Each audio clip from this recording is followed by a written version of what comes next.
Movie की शुरुआत ही एक ऐसे सीन से होती है जहां कैमरा बंद कमरे के बाहर रुक जाता है। अंदर से हल्की आवाजें, धीमी लाइट और दो परछाइयां साफ इशारा देती हैं कि अंदर लड़का और लड़की एक दूसरे में पूरी तरह खो चुके हैं।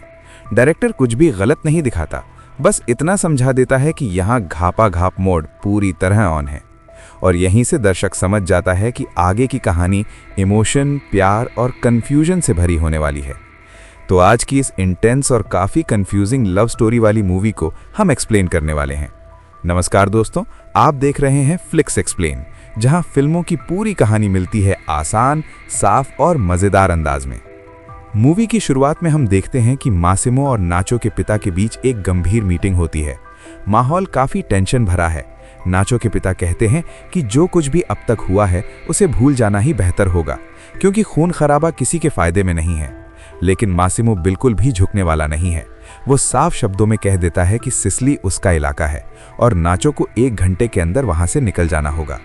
मीटिंग खत्म होते ही मासिमो घर लौटता है। घर में लौरा बेड पर आराम कर रही होती है। मासिमो उसके पास जाता है। दोनों के बीच नज़दीकियां बढ़ने लगती हैं और माहौल एक बार फिर रोमांटिक हो जाता है। लेकिन तभी मासिमो रुक जाता है और बताता है कि डॉक्टर ने अभी ऐसा करने से मना किया है। ये सुनकर लौरा को बहुत गुस्सा आ जाता है। वो कहती है कि उसे डॉक्टर की कोई परवाह नहीं है और गुस्से में कमरे से बाहर चली जाती है। बाहर लौरा की मुलाकात उसकी दोस्त ओल्गा से होती है। लौरा ओल्गा से कहती है कि वो बिस्तर पर पड़े पड़े बोर हो चुकी है और उसे कुछ स्ट्रॉन्ग चाहिए। वो विस्की मांगती है। ओल्गा पहले मना करती है, लेकिन फिर दोनों साथ बैठकर ड्रिंक करने लगती हैं। अगले सीन में मासिमो एक मीटिंग अटेंड कर रहा होता है। तभी लौरा वहां पहुंच जाती है। दोनों एक कमरे के अंदर चले जाते हैं और दरवाज़ा बंद होते ही कैमरा फिर बाहर रुक जाता है। साफ समझ आ जाता है कि अंदर एक बार फिर घापा घाप वाला माहौल बन चुका है।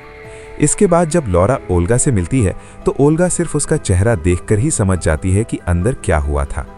ओल्गा लौरा को एक रेस्टोरेंट ले जाती है। वहीं लौरा के फ़ोन पर नाचो का कॉल आता है। लौरा कॉल उठाकर एक तरफ चली जाती है। नाचो कहता है कि वो लौरा को अपने दिमाग से निकाल ही नहीं पा रहा।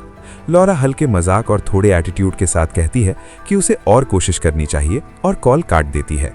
वापस आकर ओल्गा पूछती है कि आइलैंड पर आखिर हुआ क्या था। लौरा बताती है कि जब वो पूरी तरह टूट चुकी थी तब नाचो ने उसका बहुत ध्यान रखा था।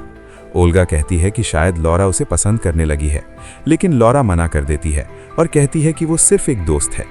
इसके बाद दोनों एक क्लब जाती हैं।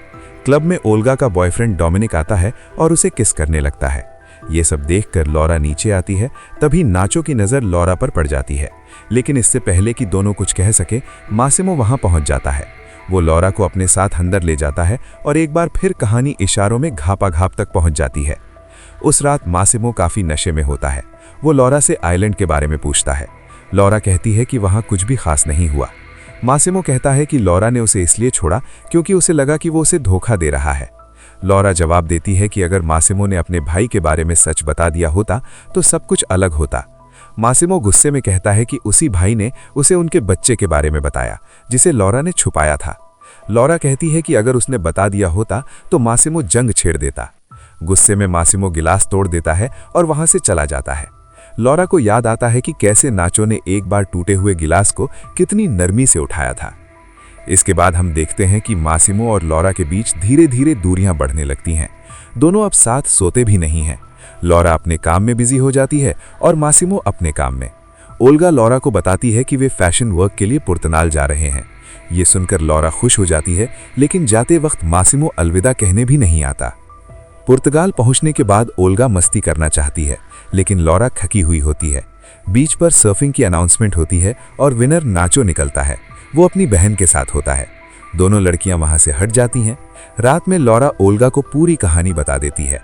अगले दिन क्लब में लौरा की मुलाकात नाचो की बहन से होती है, जो बताती है कि नाचो ने जो किया वो सही नहीं था, लेकिन वो लौरा से सच्चा प्यार करता है। लौरा और नाचो मिलते हैं।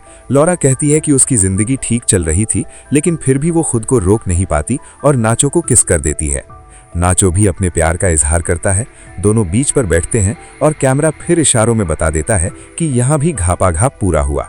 अगले दिन लौरा को डर लगता है कि मासिमो उसे ट्रैक कर रहा होगा। नाचो बताता है कि उसी ने एक बार मासिमो की जान बचाई थी। जब लौरा कमरे में लौटती है तो वहां मासिमो होता है। लौरा तलाक की बात करती है। मासिमो टूट जाता है और सिसिली चला जाता है। लॉरा अपने माता पिता को सब कुछ बताती है। माँ कहती है कि उसे सिर्फ अपनी खुशी के बारे में सोचना चाहिए। बाद में ओल्गा का कॉल आता है कि मासिमो सब कुछ जान चुका है और हालात बहुत खतरनाक हैं। लॉरा सिसिली पहुंचती है। टैक्सी ड्राइवर नाचो होता है। वो कहता है कि वो लॉरा के हर फैसले का सम्मान करेगा। घर पहुंचकर पता चलता है कि मासिमो बीच पर है। बीच पर मासिमो कहता है कि वो बुरा नहीं बनना चाहता था और उसने समझ लिया है कि लॉरा ने बच्चे को खोने के बाद कितना दर्द झेला है। वो अपने पिता की बात दोहराता है, अगर तुम किसी से प्यार करते हो तो उसे जाने दो, अगर वो वापस आए तो वो तुम्हारा है। मासिमो पूछता है, क्या तुम वापस आई हो बेबी गर्ल? और यहीं पर मूवी खत्म हो जाती है। अगर आपको ऐसी इमोशनल और इंटेंस लव स्टोरी पसंद आती है तो वीडियो को लाइक करें, चैनल को सब्सक्राइब करें और कमेंट में बताइए आप किसे चुनते। मैं मिलता हूं अगली वीडियो में, तब तक जुड़े रहिए फ्लिक्स एक्सप्लेन के साथ।